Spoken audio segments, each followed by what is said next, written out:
2017 में जब योगी आदित्यनाथ चुनकर आए थे तो सबसे ज्यादा चर्चा एंटी रोमियो स्क्वाड की हुई थी। एक ऐसा स्क्वाड जो पुलिस फोर्स से ही निकल करके तैयार किया गया था। कुछ ऑफिसर थे, उसकी देखरेख आईजी और एसएसपी कर रहे थे और उसकी जिम्मेदारी यह थी कि ये जो शोहदों की समस्या है उत्तर प्रदेश में या देश भर में भी है, लेकिन उत्तर प्रदेश के अंदर पुलिस ने एक ऐसा मॉडल तैयार करने का आदेश पुलिस को योगी आदित्यनाथ ने दिया कि आप स्कूल कॉलेजों के बाहर जो छात्राओं के साथ शोहदे बदतमीजी और दुर्व्यवहार करते हैं उसको रोकने के लिए एक एंटी रोमियो स्क्वाड बनाया जाए। पुलिस वहां पर रहेगी और जो भी शोहदे ये सब कर रहे हैं उनको वहां पकड़ा जाएगा, उनको हिरासत में लिया जाएगा, उनकी काउंसलिंग होगी और बाद में उनके परिवार तक ये जानकारी दी जाएगी कि भाई आपका बच्चा ये कर रहा है। और उस समय ये मामला बहुत तूल पकड़ा था। एक तरह से जो योगी आदित्यनाथ के समर्थक हैं उनको ये एंटी रोमियो स्क्वाड का मामला हिट लगा था।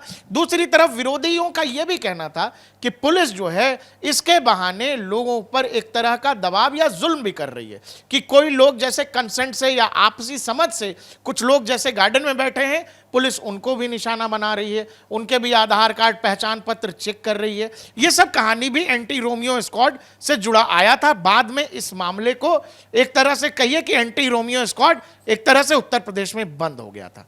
लेकिन अब उपचुनाव की बारी है। उत्तर प्रदेश में 10 विधानसभा सीटों पर उपचुनाव होना है। योगी आदित्यनाथ अंबेडकर नगर गए हुए थे।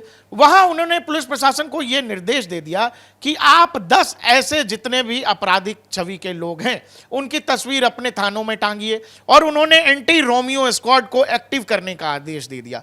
तो ये जो एंटी रोमियो स्क्वाड है वो योगी आदित्यनाथ का ही आइडिया है और एक बहुत प्रतीक्षित एक उनका उद्देश्य है कि भाई इसको लेकर के एक बड़ा काम उत्तर प्रदेश में होना चाहिए। बहुत तगड़ी चर्चा हुई थी 2017 में जब पहली बार चुन करके आए थे, बाद में इसको ठंडे बस्ते में डाल दिया गया। लेकिन योगी आदित्यनाथ की यूएसपी है उनका law and order.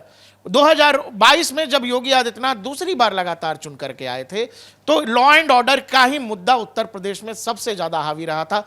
Akhilesh Yadav बहुत तगड़ा चुनाव लड़े थे, बहुत अच्छा लड़े थे, बावजूद इसके वो योगी आदित्यनाथ को मुख्यमंत्री बनने से नहीं रोक सके। उसका सबसे बड़ा कारण यही था योगी आदित्यनाथ की एक कुशल और मजबूत प्रशासक की छवि। योगी आदित्यनाथ का जो लॉ एंड ऑर्डर वाला मसला है, जो उत्तर प्रदेश पुलिस का एनकाउंटर मॉडल है, वो पूरे देश में और उत्तर प्रदेश में हिट था।